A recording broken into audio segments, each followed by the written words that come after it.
Les amis, bonjour, j'espère que vous allez bien. On se retrouve aujourd'hui pour une nouvelle vidéo et on va vous présenter une Super 5 GT Turbo.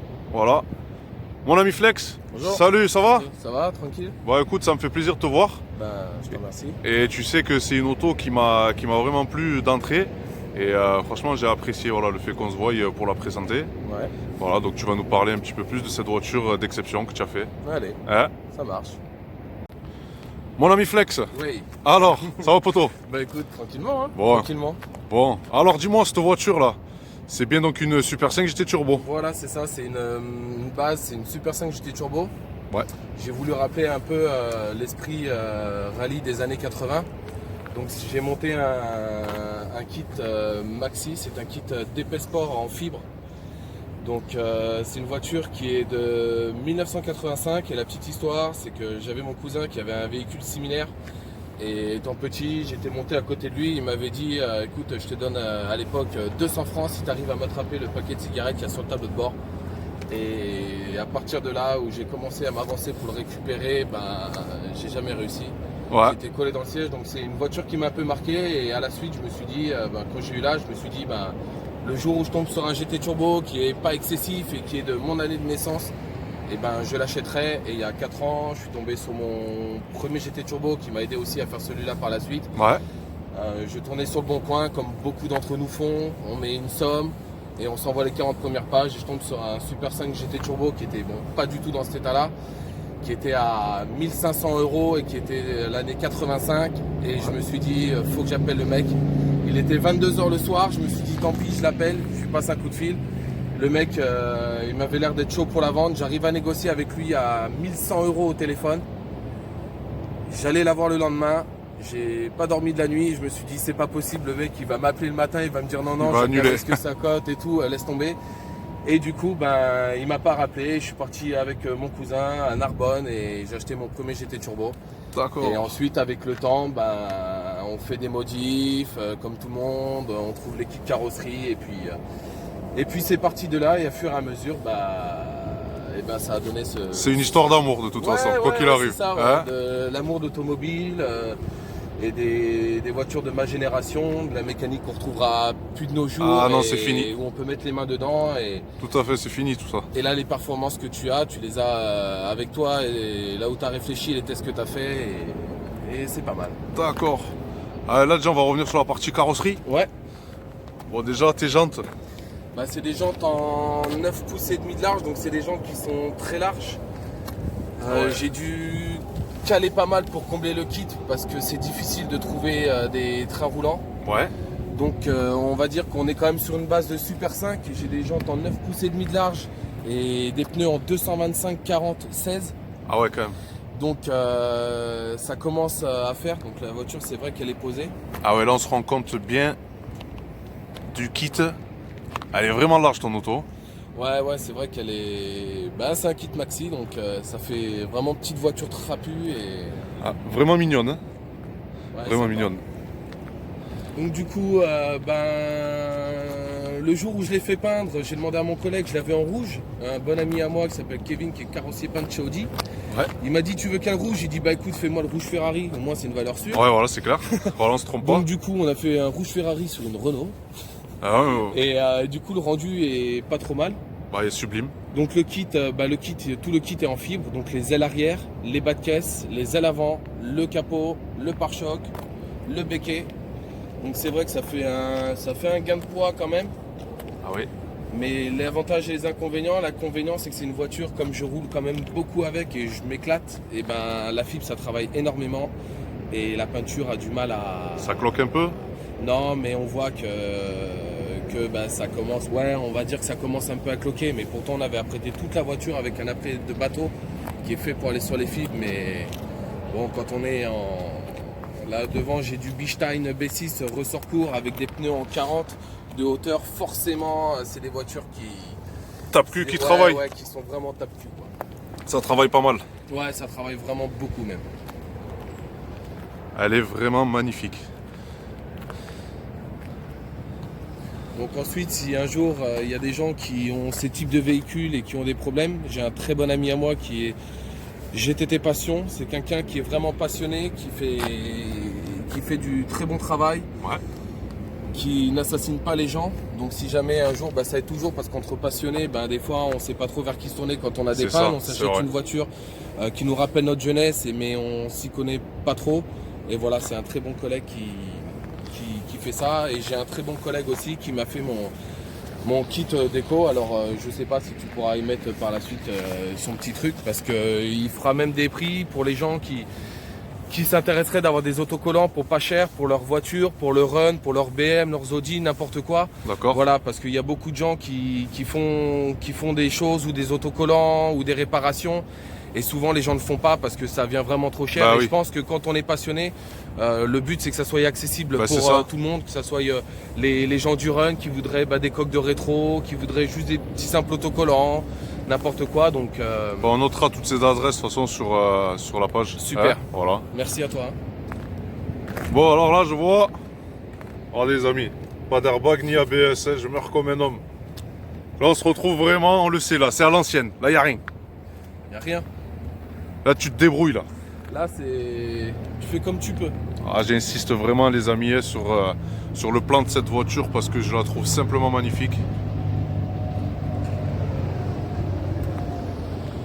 C'est vraiment une belle auto.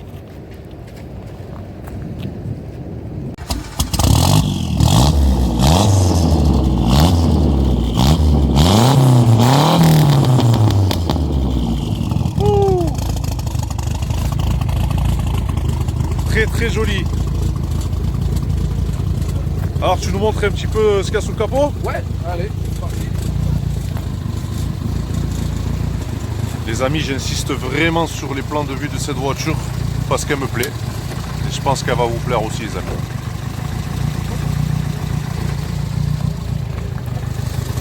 Ah ouais, d'accord, tu l'enlèves carrément. Ouais, c'est plus pratique. Ouais, c'est Quand clair. on a tout le temps les mains dedans.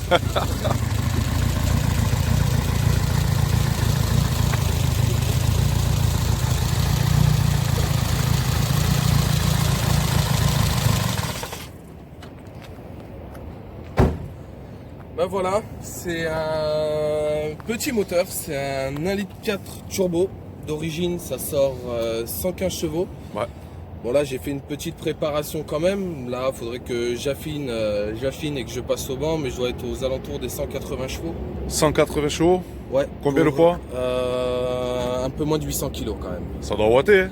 Ça va. Le problème, c'est juste de passer la puissance. La puissance au sol, ouais. Voilà. Donc dessus, j'ai fait préparer la culasse. J'ai mis un arbre à cam Groupa Evolution. J'ai monté un allumage électronique.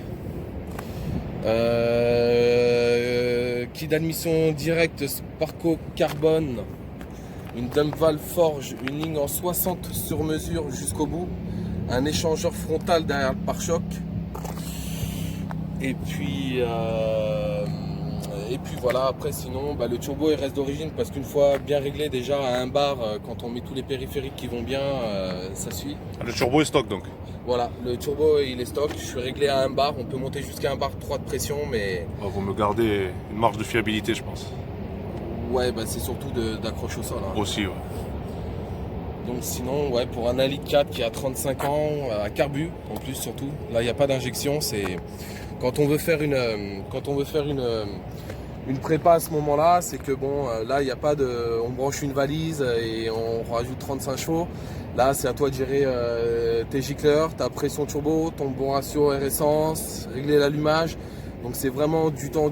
Tu peux aussi bien énormément gagner comme tu peux aussi bien facilement casser quoi. Ouais, cassé, ouais, tu m'étonnes. Donc là, c'est sûr qu'il faut plein de sondes, il faut des sondes GT, AFR, pression turbo. Non, il faut vraiment plein d'accessoires à côté et pas mal de manomètres pour justement avoir les bons ratios et savoir où est-ce qu'on... Bien la régler, hein. Exactement. Super.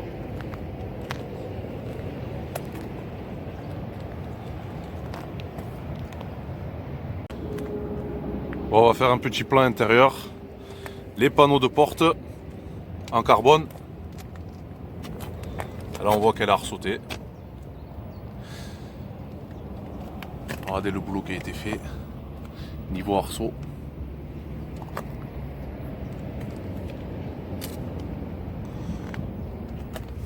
On retrouve des manos. Mano turbo, température d'huile, régime moteur.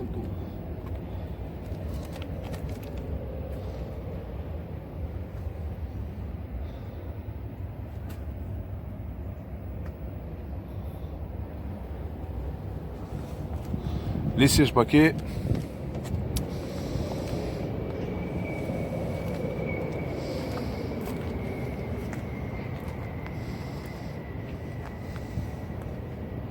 Double extincteur, hein. Ouais. La sécurité. Au cas où s'il y en a un, il fonctionne pas, toujours le deuxième.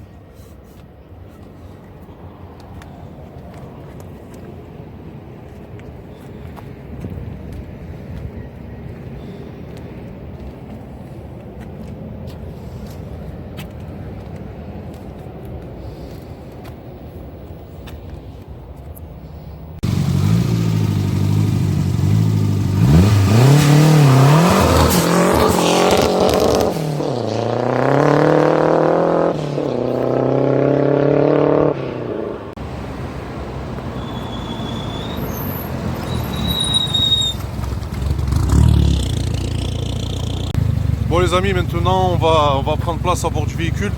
On va essayer de s'asseoir avec mon gabarit et le siège baquet. On va voir ce que ça va donner. Hein.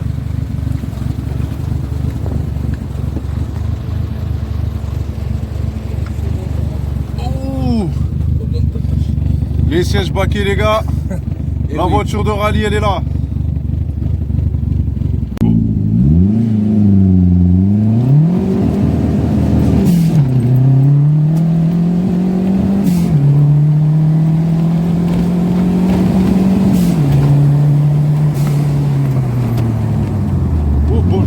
Oh bon Dieu.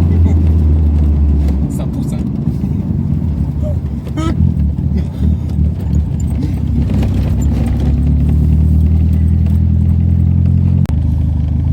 Mais c'est quoi ce truc de fou? C'est quoi ces caisses à sensation? C'est quoi ces voitures? Je vais vous dire la vérité. Moi je roule tous les jours avec une voiture qui fait 320, 330 chevaux. Boîte automatique, tu appuies. Ça marche, ouais. Zéro sensation. Là, on a un coup de pied au cul, une sensation indescriptible. C'est vraiment le truc à l'ancienne. La poteau.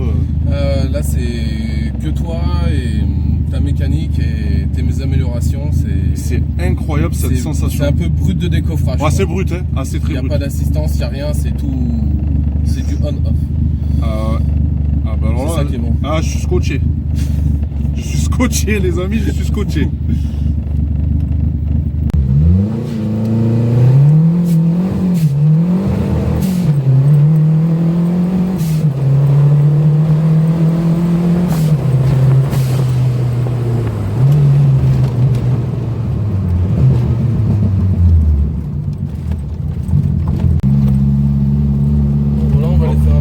Faire un petit essai, ouais, tranquille. C'est très bruyant.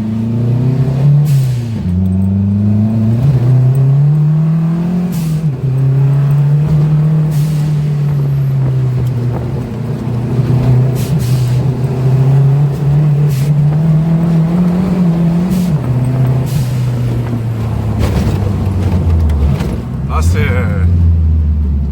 c'est brut là de décoffrage. Là, c'est vraiment des sensations que je n'ai plus retrouvées depuis des années et des années.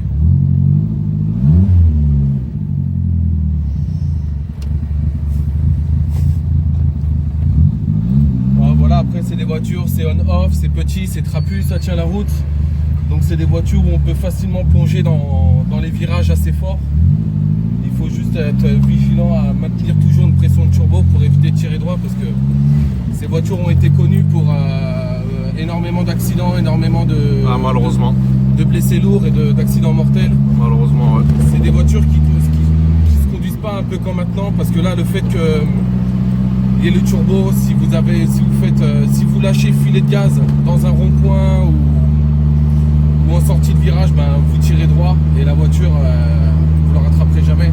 Donc c'est vrai que c'est une conduite incomparable avec d'autres voitures. Ah, mais c'est clair. Il faut être vraiment vigilant, mais c'est ce qui fait aussi la réputation et entre guillemets la réputation de ces voitures-là des années 80, c'était des voitures de rallye. Hein. Les plus grands ont roulé, ils ont fait les rallyes des Monte Carlo, Jean Ragnotti. Donc c'est des voitures mythiques de rallye. C'est voilà, de la vraie bagnole où si tu veux souder, où tu es vénère, tu prends, tu soudes, tu y vas et il n'y a pas de détails, il n'y a pas de cinéma, quoi.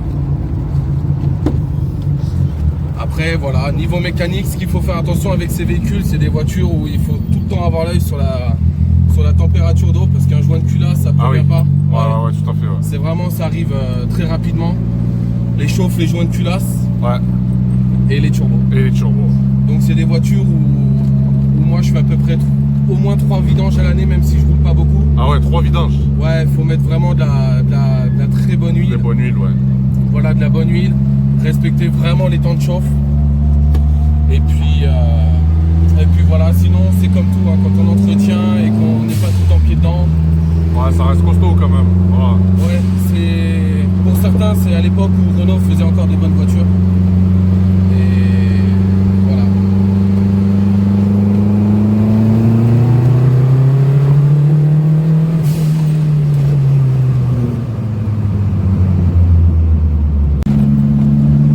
Là, c'est la Dumval.